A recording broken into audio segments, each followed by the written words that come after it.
बहुत बहुत ध्यान दीजिएगा, थोड़ा सा स्मरण में रहे आपके। कई माताएं कह देती हैं, गुरुजी जब हम पार्थिव शिवलिंग बनाते हैं तो वो पूजन करने का जब समय आता है तो उसमें दरार पड़ जाती है। बोलो री जी हाँ, सही है कि गलत है? जब हम पूजन करने का समय होता है तो उसमें दरार पड़ जाती है। कारण क्या होता है? किस कारण से उसमें दरार आ जाती है? उसमें आपने 3 चीजें नहीं मिलाई। मिट्टी तो आप लाए हो पर उसमें 3 चीजें नहीं मिला पाए। एक, पहले नंबर पर है माखन या गाय का घी या दूध, इसमें से एक चीज जरूर मिला मिट्टी में। दूसरी भस्म, थोड़ी सी भस्म यदि आपके पास में है, भस्म से मतलब होता है अलोना गोबर। अलोना गोबर जानना है आपने?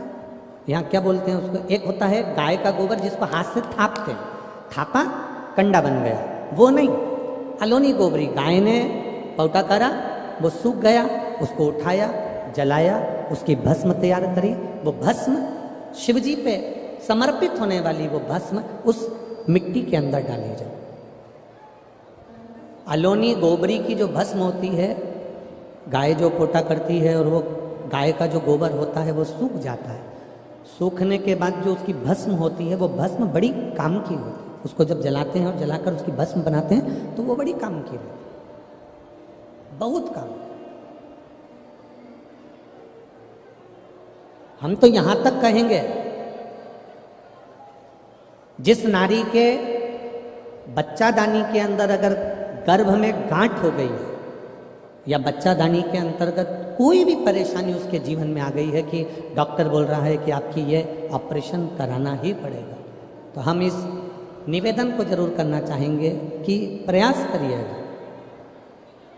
देसी गाय जब गोबर करे, पोटा करे और वो सूख जाए, वो सूखा हुआ जो गोबर का पोटा रहे सूखा हुआ, उसको जलाकर उसकी भस्म तैयार कर कर देवादिदेव महादेव को समर्पित कर कर उसको उठाकर डिब्बी में रख लीजिए। एक डब्बी में उसको रख और उस भस्म को सोमवार के दिन से लेकर 7 दिन तक लगातार थोड़ा थोड़ा सा उस भस्म को अपने उदर पर त्रिपुंड का भाव, उस भस्म से त्रिपुंड का भाव कि मेरा महादेव मेरे गर्भ की रक्षा करेगा, त्रिपुंड का भाव, और उसी भस्म को मुख में थोड़ा सा लेकर देवादिदेव महादेव के चढ़े हुए जल का आचमन करिए। जो गर्भाशय में जो भी तकलीफ होगी मेरा देवादिदेव महादेव उसको अच्छा गर्भस्थ तक।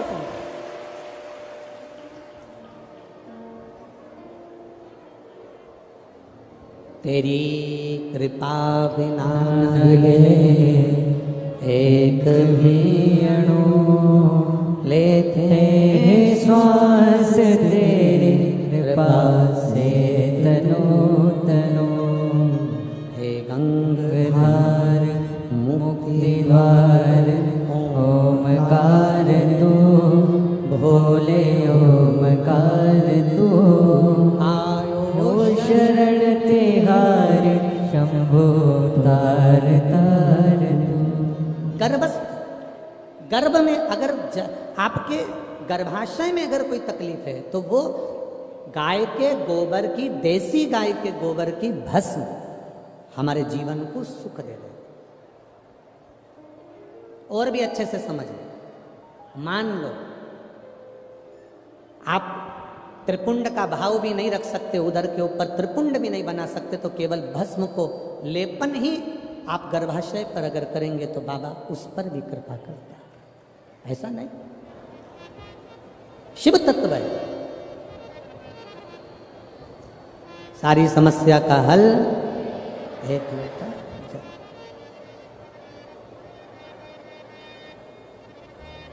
ये मानव की जो देह है ना, ये बड़ी विचित्र देह है।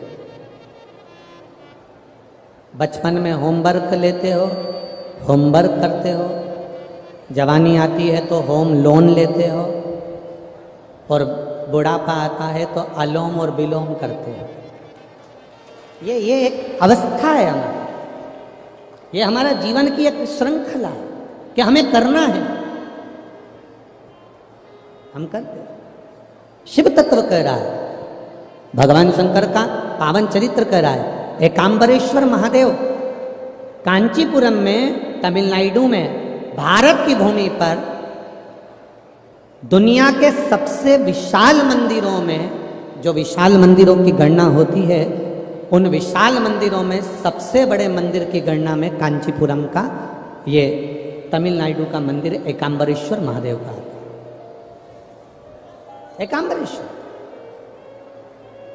जहां पर पाषाण का शिवलिंग नहीं है, जहां पत्थर का शिवलिंग नहीं है, जहां सोना और चांदी का शिवलिंग नहीं है, जहां हीरे पन्ने का शिवलिंग नहीं है, जहां पर मिट्टी का पार्थिव शिवलिंग की पूजन हो।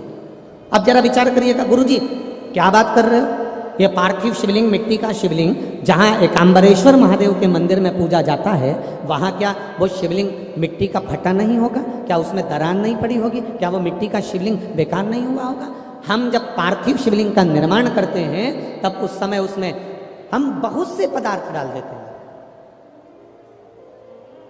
आप कुछ डालें ना डालें, दो चीजें मिट्टी के अंदर अवश्य डालें, एक मक्खन या दूध या गाय का, जम के बोलो, घी, और दूसरा भस्म। ये दो चीजें क्यों डालना चाहिए? कि शिवलिंग अच्छा बनेगा, शिवलिंग पक्का रहेगा, दरार नहीं पड़ेगी, उसके लिए डालना चाहिए क्या? ना ना ना, पार्थिव शिवलिंग का निर्माण करने वाले दो चीजों का स्मरण अवश्य रखें।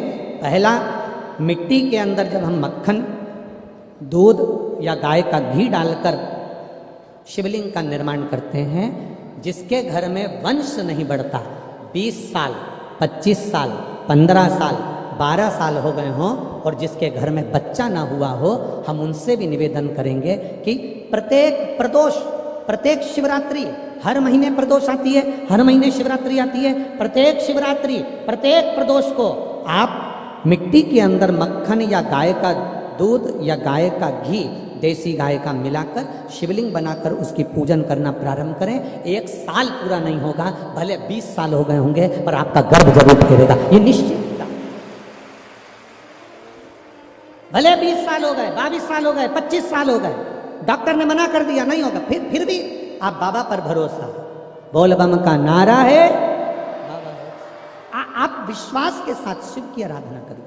गाय, देसी गौ माता का दूध, मक्खन, घी, ये हमारे मिट्टी के अंदर मिलाकर जब हम शिवलिंग का निर्माण करते हैं तो हमारा वंश बढ़ता है। दूसरा, भस्म। दूसरी चीज क्या है?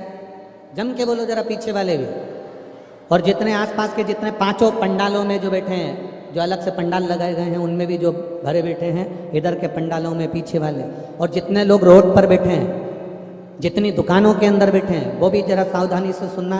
ये पार्थेश्वर शिवलिंग कथा आपको बाद में नहीं मिल पाएगी, बड़े ध्यान से सुनना। ये अपनी जिंदगी बनाने के लिए माँ पीताम्बरा ने अपने धाम में करवाई है, अपने जीवन को कृतार्थ। कार्यकर्ता कितनी भी बात करें, पड़ोसी कितना भी बोलता रहे, उसका कोई जवाब मत दो। आप कथा सुनने आए हो, बड़ी मेहनत से धूप में चलकर आए हो, 500 रुपये खर्च कर कर यहाँ पहुँचे हो, दिल से सुनना तो बाबा दिल से तुम्हारी झोली भर कर भेजे। समय बर्बाद मत करना बिल्कुल भी, और जिसको समय बर्बाद करना है वो चुपचाप से उठकर यहाँ से पंडाल से बाहर जाकर अपनी गाड़ी उठाकर जा सकता है। बड़ी मुश्किल से कथा मिलती है, और दतिया वालों के तो भाग्य में आदरणीय गृह मंत्री जी ने करा ली, तो बाबा की कृपा से ये इतना बड़ा कुंभ भरा गया। यही बाबा की, दिल से सुन लो उसको। पहले नंबर पर है मिट्टी में मिलाया गया मक्खन, घी या दूध। दूसरे नंबर पर है, जम के बोलो जल्दी से, भस्म। ये दूसरे नंबर। भस्म का प्रयोग शिवलिंग का जब निर्माण करें, पार्थिव शिवलिंग जब बनाए, मिट्टी में थोड़ी सी भस्म जरूर मिला। भस्म किस चीज के लिए होती है? भस्म किसके लिए धारण कराई जाती है?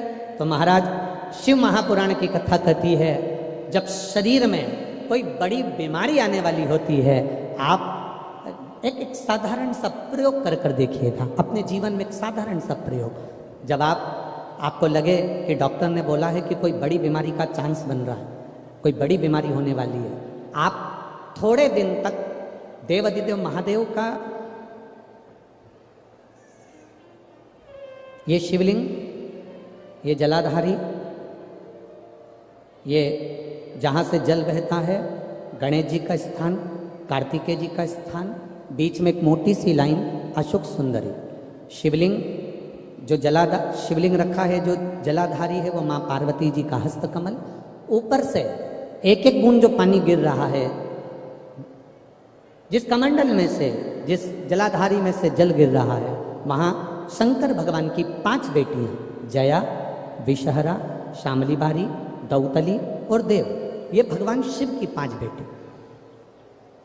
जब आपको लग रहा है कि मेरी जांच होने जा रही है, जब आपको लग रहा है कि मुझे डॉक्टर को दिखाने जा रहे हैं, मुझे लग रहा है कि कोई बड़ी बीमारी ना निकल जाए, अल्ट्रासाउंड करा रहे हैं, एक्सरे करा रहे हैं, उससे पहले घर में अगर थोड़ी सी भस्म रखी है, उस भस्म को जब आप जल चढ़ाने के लिए शिव जी के मंदिर में जाओ, हॉस्पिटल में दिखाने के लिए जांच कराने जाओ, उससे पहले एक काम जरूर करना, शंकर भगवान का जहाँ शिवलिंग रखा है, उस शिवलिंग के पास में भस्म का लेपन कर कर देवादिदेव महादेव पर 1 लोटा जल समर्पित कर कर उसी भस्म को अपने कलेजे पर, अपने हृदय पर लगाकर देवादिदेव महादेव का पंचाक्षर मंत्र नमः शिवाय, षडाक्षर मंत्र ओम नमः शिवाय या श्री शिवाय नमस्तुभ्यम बोलकर फिर आप जांच के लिए चले जाओ। कोई बड़ी बीमारी तुम्हारी जिंदगी में निकल ही नहीं सकती।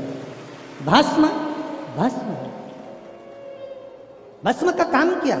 हमारे रोग को, हमारी बीमारी को, हमारे आने वाले जो रोग हैं, जो बीमारी है, जो तकलीफ है, उसको समाप्त करती है भस्म का।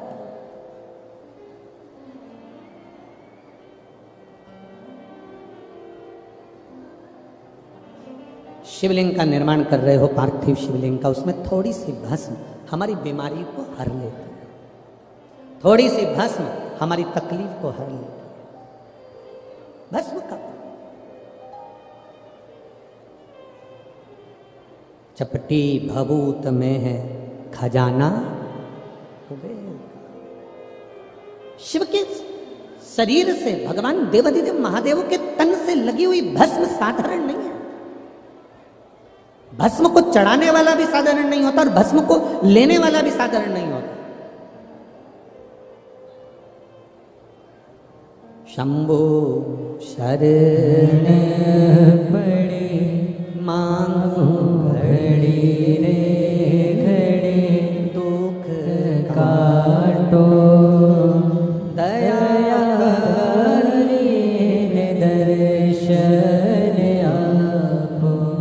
पार्थिव शिवलिंग का निर्माण करते समय 2 चीजें ध्यान से अवश्य मिलाएं। पहला माखन, घी, दूध, दूसरा भस्म, दूसरा भस्म धारण भी करना चाहिए।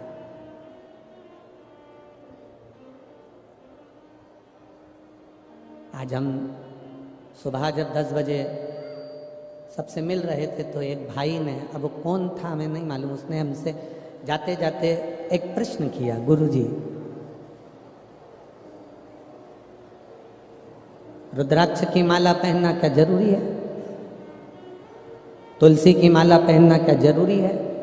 अगर हम नहीं पहने तो तेरी मर्जी। हम क्या नहीं पहने तो वो तेरी मर्जी।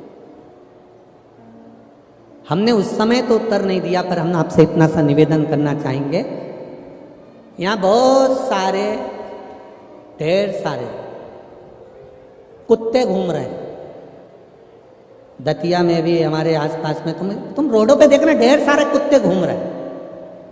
उसमें एक कुत्ता ऐसा होता है जिसके गले में पट्टा डला होता है, तो पट्टा डला हुआ कुत्ता लगता है कि इस कुत्ते का कोई मालिक है।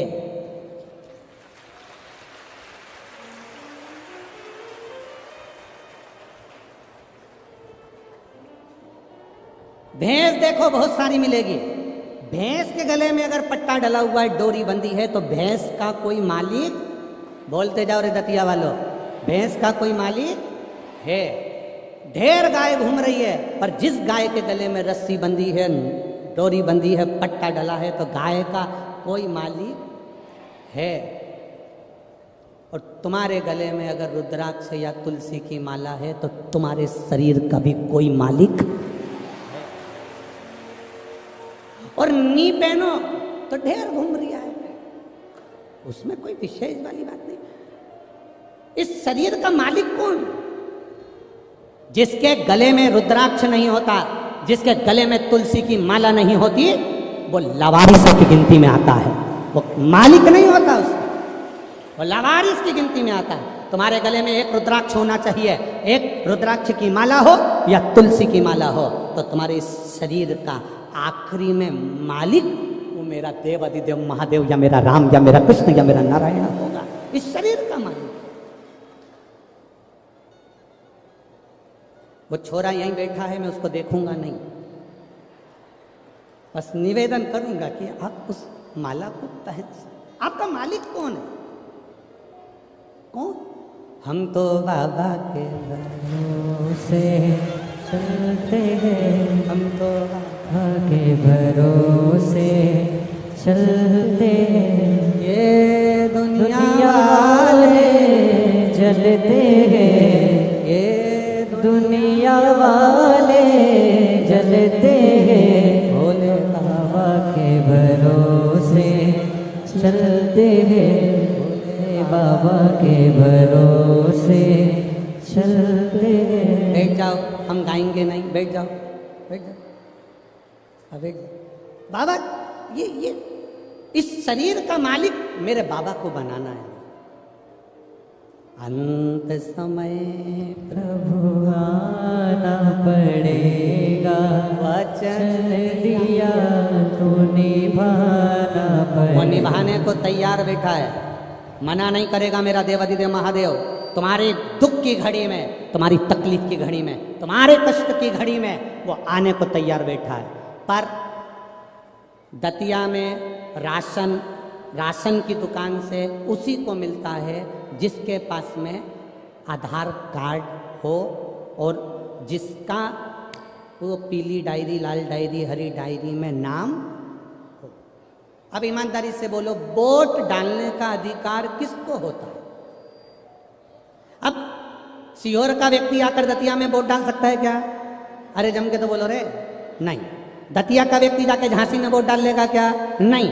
झांसी वाला झांसी में वोट डालेगा, दतिया वाला दतिया में वोट डालेगा, क्योंकि उसका आधार कार्ड यहाँ का बना है, तो वो यहाँ वोटिंग कर सकता है, यहाँ वो अपना नाम ला सकता है, यहाँ आकर वो कुछ भी ले सकता है। बस उसी तरह जैसे जेब में आधार कार्ड होगा तो ट्रेन में सफर कर लोगे, आधार कार्ड होगा तो बस में सफर कर लोगे, आधार कार्ड होगा तो फ्लाइट में सफर कर लोगे, और गले में रुद्राक्ष होगा तो बैकुंठ का सफर कर लोगे। ये निश्चितता। अब रखो ना अपने पास।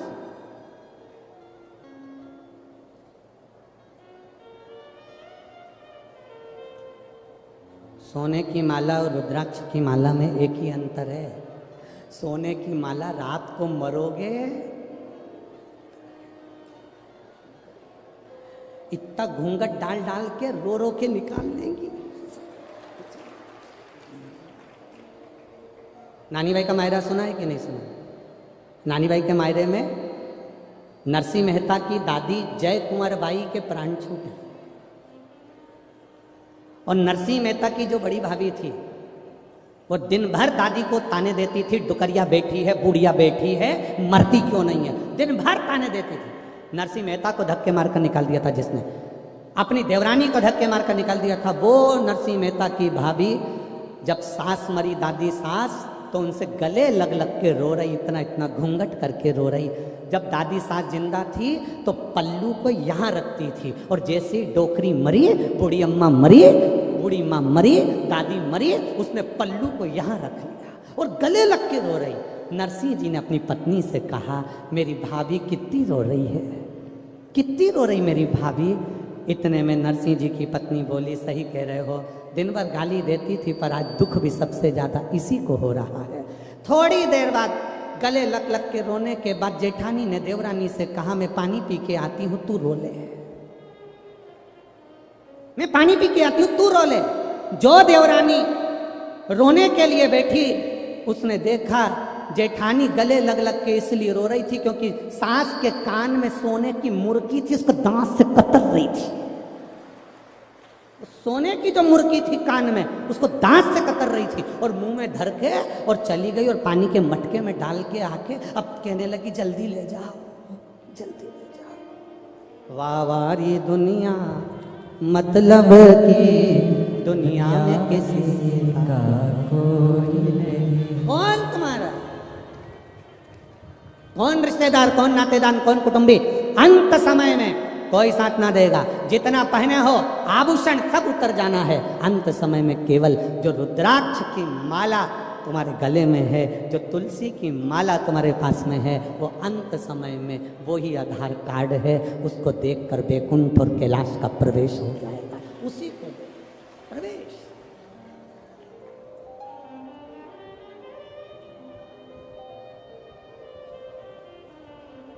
सोने की चेन गले में होगी तो चोर की नजर होगी। आप बहुत सुंदर होगे तो लुच्चों की नजर होगी। और गले में अगर रुद्राक्ष या तुलसी की माला होगी तो मेरे महादेव की नजर होगी। ये निश्चित